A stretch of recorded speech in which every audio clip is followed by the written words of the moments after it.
பாண்டவர்கள் கலப்பலியை முடித்துவிட்டு கோவிலில் இருந்து புறப்பட்டு சென்றனர். அடுத்தபடியாக போரை தொடர வேண்டும் என்பதுதான் அவர்களது நோக்கமாக இருந்தது. அதற்காக மறுநாள் அரசர்களும் படைகளும் தங்கியிருந்த இடத்தில் பாண்டவர்களும் கிருஷ்ணரும் மற்ற மன்னர்களும் கூடி படைகளை பிரித்து அணிவகுப்பது பற்றி சிந்தித்துக் கொண்டிருந்தனர். பாண்டவர்களும் கௌரவர்களும் போர் புரிய போர்க்களமாக குருஷேத்திரம் என்ற மிகப்பெரிய போர்க்களத்தை தேர்ந்தெடுத்தனர். பின்பு 4 வகை படைகளையும் போருக்கேற்ற முறையில் வரிசையாக அணிவகுத்து போர்க்களத்துக்கு அழைத்து கொண்டு செல்ல வேண்டிய பொறுப்பை கிருஷ்ணர் படை தலைவனாக நியமிக்கப்பட்டிருந்த சுவேதனிடம் ஒப்படைத்தார். முன்னணி தேர்ப்படையினராக சுவேதன், பீமன், அர்ஜுனன், அபிமன்யு ஆகிய 4 நியமிக்கப்பட்டனர். அடுத்து பெருந்தேர்களில் இருந்து போர் புரியக்கூடியவர்களாக சிகண்டி, சாத்துகி, விராடன், தர்மன் ஆகியவர்கள் நியமிக்கப்பட்டனர். அவர்களுக்கு அடுத்த வரிசையில் நின்று போர் புரிவதற்கு நகுலன், சகாதேவன், கடோத்கஜன் ஆகியோர் நியமிக்கப்பட்டனர். இவ்வாறு போர் ஏற்பாடுகளும் அணிவகுப்புகளும் நிகழ்ந்து கொண்டிருந்தன. அப்பொழுது அங்கு வந்த பலராமர், நான் இருவர் பக்கமும் சேரப்போவதில்லை.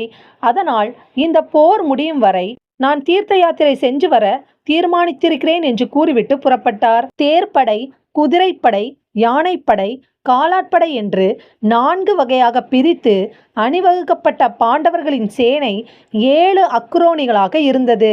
அணிவகுப்பு வரிசை முறை பிரிவுகள் எல்லாம் முடிந்த பின்பு சுவேதன் படைகளை ஆரவாரத்துடன் கடல் பெருகி புரண்டு செல்வது போல பேரோசையுடன் போர்க்களம் நோக்கி நடத்தி சென்றான். முரசொலி, சங்குகளின் ஒளி என்று படை வீரர்களிடமிருந்து கிளம்பிய வாத்தியங்களின் ஓசை விண்வெளியை அதிர செய்தது. யானை படைகளும் குதிரை படைகளும் தேர்ப்படைகள் சேர்ந்த பாண்டவர்களின் படை ஏற்பாடுகள் மிகவும் பிரம்மாண்டமாக இருந்தது. ஆனால் துரியோதனன், விதுரரும் பலராமரும் போரில் துணையாக இல்லாமல் தீர்த்த யாத்திரை சென்றதால் ஏமாற்றம் அடைந்தான். பிறகு கலபலிக்கு சம்மதித்திருந்த அரவானை முதல் நாளே பாண்டவர்கள் கலப்பலி கொடுத்து விட்டதால் 2வதாகவும் ஏமாற்றம் அடைந்தான். துரியோதனன் ஏமாற்றம் தாங்க முடியாமல் பீஷ்மரை நோக்கி, இந்த பாண்டவர்கள் கலப்பலிக்காக அரவானை நமக்கு முன்பே வஞ்சகமாக பலி கொடுத்து விட்டார்கள். இதில் நாம் ஏமாற்றம் அடைந்து விட்டோம்.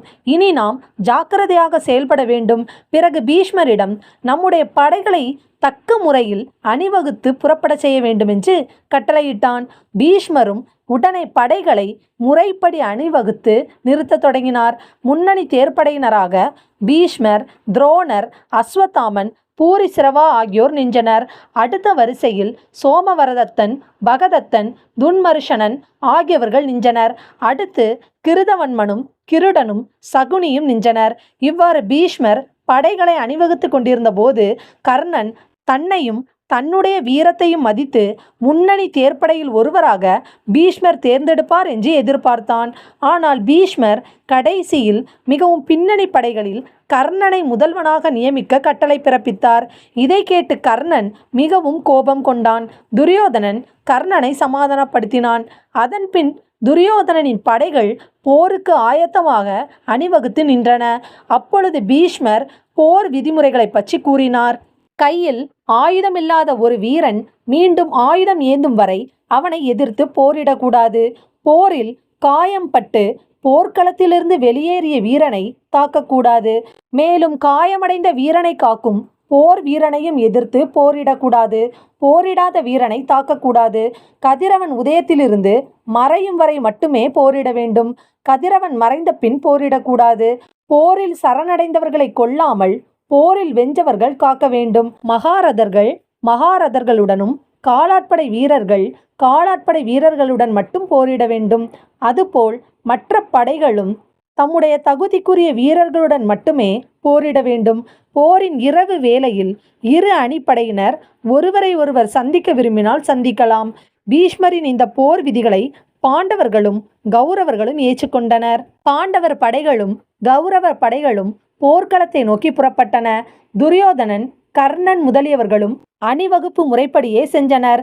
கௌரவர்கள் 11 அக்ரோணி படைகளுடன் பேராரவாரத்தோடு போர்க்களத்தை நோக்கி நடந்தனர்.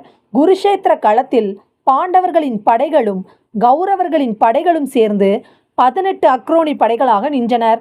குருக்ஷேத்திரத்தில் இருதரப்பு படைகளும் அணிவகுத்து நின்றன. இந்த மாபெரும் போரினால் 14 புவனங்களும் என்ன ஆகுமோ என்று அனைவரும் கலங்கினர். 2 பெருங்கடல்கள் எதிரெதிரே நிற்பது போல இருபுறமும் படைகள் போருக்கு தயாராக அணிவகுத்து நின்றன. படை தலைவர்களின் ஆணை கிடைத்தால் படைகள் கலந்து போர் புரிய தயாராக நின்றனர். தனக்கு தேரோட்டியாக இருக்கும் கிருஷ்ணரை பார்த்து அர்ஜுனன், பரந்தாமா, தேரை விரைவாக செலுத்துங்கள். என் எதிரில் போர் செய்வது யார் என்பதை தெரிந்து கொள்ள வேண்டும். துரியோதனனுக்கு துணையாக வந்திருப்போரை காண வேண்டும் என்றான். கண்ணாக பழகி பாசம் காட்டிய பீஷ்மர், கலைகளையும் வில்வித்தையையும் கற்பித்த ஆசிரியர் துரோணர், கிருபாச்சாரியார் எவ்வளவோ துரோகம் செய்திருந்தாலும் சகோதரர் முறையாகிய துரியோதனனும் அவன் தம்பிமார்களும் எதிர்ப்புறம் வரிசையாக நின்று கொண்டிருந்தனர்.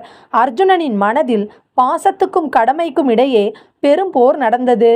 அர்ஜுனன் தனக்கு முன்னே மலர்ந்த முகத்துடன் இருக்கும் தேரை செலுத்தும் கிருஷ்ணரை உற்று பார்த்தான். கிருஷ்ணர் அர்ஜுனனின் மனநிலையை உணர்ந்து கொண்டு சிரித்தார். அர்ஜுனர் கிருஷ்ணரிடம், இந்த போர் வேண்டாம், என்னை விட்டு விடுங்கள், நான் செஞ்சு விடுகிறேன். வில், வாள் அனைத்தையும் வாங்கிக் கொள்ளுங்கள் என்று கூறினான். ஆனால் கிருஷ்ணர் இதை கேட்டு கலகலவென்று சிரித்தார். கிருஷ்ணர் அர்ஜுனனிடம், அர்ஜுனா, நீ என்னிடம் விளையாடுகிறாயா அல்லது உண்மையாகத்தான் சொல்கிறாயா என்று கேட்டார். அர்ஜுனனும் கிருஷ்ணரிடம், உண்மையாகத்தான் சொல்கிறேன். அண்ணனையும் தம்பியையும் பாட்டனையும் கொன்று பெறுகின்ற வெற்றி எனக்கு வேண்டாம். உறவினர்களை கொன்று அரசாட்சியை அடைய முயலும் தீவினையிலிருந்து என்னை விடுதலை செய்யுங்கள் என்று கிருஷ்ணரிடம் கூறினான்.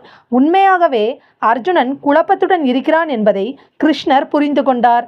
கிருஷ்ணர் அர்ஜுனனிடம், மனம் வருந்தாதே, தகுதி இல்லாதவரிடம் இரக்கம் காட்டாதே. இரக்கத்தால் நீ போரிடவில்லை என்று பகைவர்கள் எண்ணமாட்டார்கள். போரிட அஞ்சுகிறாய் என்று நினைப்பார்கள்.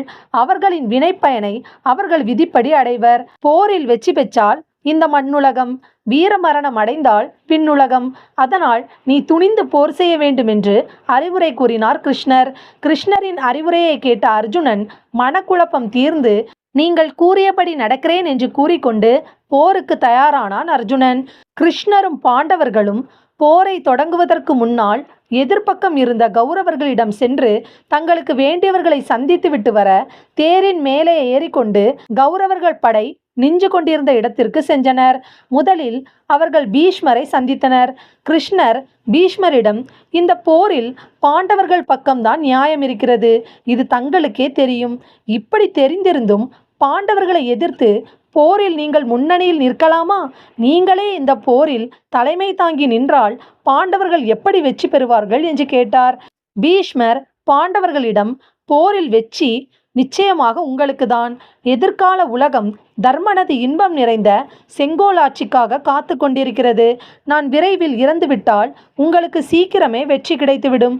முன்பொரு காலத்தில் என்னை கொல்ல வேண்டும் என்று தவத்தின் பயனாக இப்பிறவியில் துருபதனின் மகனாக பிறந்த சிகண்டியால் தான் எனக்கு மரணம் ஏற்பட போகிறது. சிகண்டியை எனக்கு முன்கொண்டு வந்து நிறுத்தினால், பெண்ணாக இருந்து ஆணாக பிறந்தவன் என்ற இழிவினால் நான் வில்லையோ வாளையோ கையில் எடுக்க மாட்டேன். அப்பொழுது அர்ஜுனன் எய்தும் அம்புகளால் நான் வீழ்ந்தால் பெருமகிழ்ச்சி அடைவேன் என்று கூறினார்.